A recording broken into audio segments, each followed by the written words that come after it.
നേർവേദി പ്രഭാഷണ പരമ്പരയിലേക്ക് ഏവർക്കും സ്വാഗതം. സുവിശേഷകൻ കുഞ്ഞുമോൻ തോട്ടപ്പള്ളി ഇപ്പോൾ നിങ്ങളുമായി ദൈവവചനം പങ്കുവെക്കുന്നു. ശ്രദ്ധിച്ചാലും.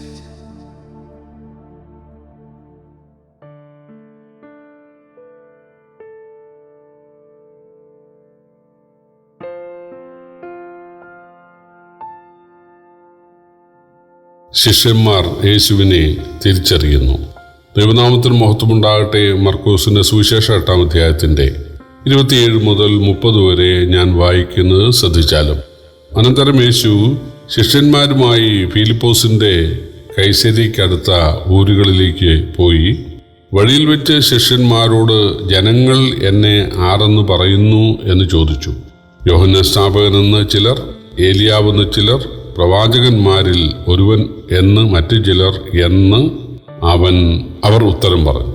അവൻ അവരോട്, എന്നാൽ നിങ്ങൾ എന്നെ ആരെന്ന് പറയുന്നു എന്ന് ചോദിച്ചതിന് നീ ക്രിസ്തു ആകുന്നു എന്ന് പത്രോസ് ഉത്തരം പറഞ്ഞു. പിന്നെ തന്നെക്കുറിച്ച് ആരോടും പറയരുതെന്ന് അവൻ അവരോട് ഖണ്ഡിതമായി പറഞ്ഞു. കർത്താവായ യേശു ക്രിസ്തു കഴിഞ്ഞ 3 വർഷമായി ശിഷ്യന്മാരോടുകൂടെ നടന്ന് അടയാളങ്ങളും അത്ഭുതങ്ങളും ചെയ്യുകയും ഉപദേശിക്കുകയും ചെയ്യുകയാണ്.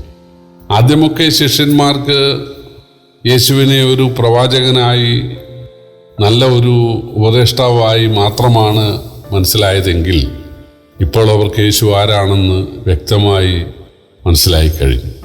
യേശു ഫിലിപ്പിൻ്റെ കൈസരിയിൽ എത്തിയപ്പോൾ അവരോട് ചോദിച്ചു, ജനങ്ങൾ എന്നെക്കുറിച്ച് എന്തൊക്കെയാണ് പറയുന്നത്? എന്താണ് അവരുടെ വിലയിരുത്തൽ? അപ്പോൾ അവർ പറഞ്ഞു, ചിലർ പറയുന്നത് നീ യോഹന്നാൻ സ്നാപകൻ ഉയർത്തെഴുന്നേറ്റതാണെന്നാണ്. കാരണം യോഹന്നാൻ സ്നാപകൻ പ്രസംഗിക്കുന്നത് പോലെ വളരെ കർക്കശമായ, തീക്ഷ്ണമായ, ഉജ്ജ്വലമായ പ്രസംഗങ്ങളാണ്. പാപത്തെ ശാസിച്ചുകൊണ്ട് പ്രസംഗിക്കുകയാണ്.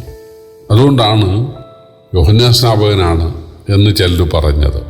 വേറെ ചിലർ പറയുന്നത് യേശു ഏലിയാവാണെന്നാണ്. കാരണം ഒരുപാട് അത്ഭുതങ്ങൾ ചെയ്തയാളാണ് ഏലിയാവ്.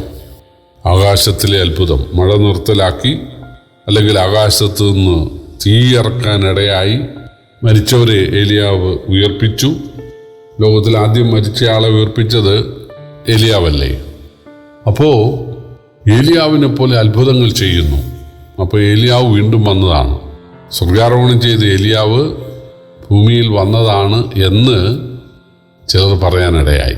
വേറെ ചിലർ പറഞ്ഞു പ്രവാചകന്മാരിൽ ഒരുത്തൻ എന്ന് പറഞ്ഞാൽ യെരമ്യാവ് എന്ന് വേറൊരു സുവിശേഷത്തിലുണ്ട്.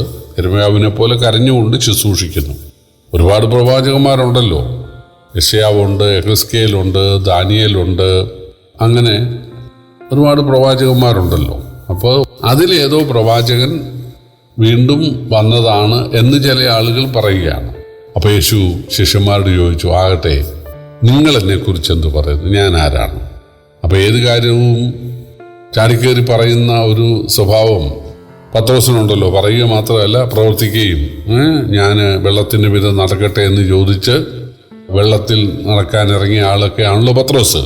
അപ്പോൾ പത്രോസ് പറഞ്ഞു, നീ ക്രിസ്തുവാണ്. മത്തായിയുടെ സുവിശേഷത്തിൽ നീ ജീവനുള്ള ദൈവത്തിൻ്റെ പുത്രനായ ക്രിസ്തു എന്ന് പറഞ്ഞാൽ ദൈവത്വത്തിലെ 3 ആളത്വങ്ങളാണല്ലോ പിതാവും പുത്രനും പരിശുദ്ധാത്മാവും. തുല്യശക്തിയുള്ള 3 ആളത്വങ്ങൾ. 3 ദൈവമില്ല, ഏകദൈവം.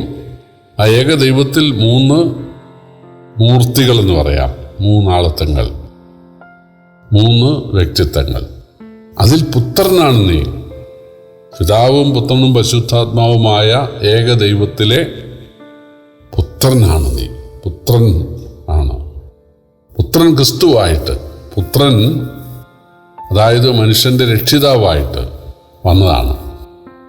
അപ്പോൾ യേശു ശിഷ്യന്മാരോട് പറയുകയാണ്, നിങ്ങൾ ആരോടും പറയണ്ട എന്ന് പറഞ്ഞാൽ എല്ലാ ശിഷ്യന്മാർക്കും യേശു ജീവനുള്ള ദൈവത്തിൻ്റെ പുത്രനായ ക്രിസ്തുവാണ്, ദൈവത്തിൻ്റെ മനുഷ്യാവതാരമാണ് എന്നുള്ള വിശ്വാസം ഉണ്ടായിരുന്നു.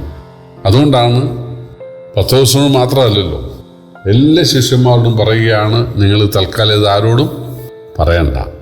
കാരണം പറഞ്ഞാൽ ആളുകൾ വിശ്വസിക്കത്തില്ല. അതാണ് ഒന്നുകൂടെ ആളുകൾക്ക് വൈരാഗ്യം ഉണ്ടാകുകയുള്ളൂ. അതുകൊണ്ട് ഇപ്പോൾ നിങ്ങൾ ആരോടും പറയണ്ട. പിന്നീട് ഇതാണ് അവർ പ്രസംഗിക്കേണ്ടത്. പക്ഷെ ഇപ്പോൾ നിങ്ങൾ ആരോടും പറയണ്ട എന്ന് യേശു പറയാനിടയായി. പ്രിയപ്പെട്ടവരെ, യേശുവിനെ ഒരു ജ്ഞാനസന്തതിയെന്നും ഒരു യഹൂദ നേതാവെന്നും എന്തോ ദുർമന്ത്രവാദം ഉള്ള ആളാണെന്നും ഒക്കെ വിശ്വസിക്കുന്ന ആളുകളാണ് ലോകത്തെമ്പാടുമുള്ളത്.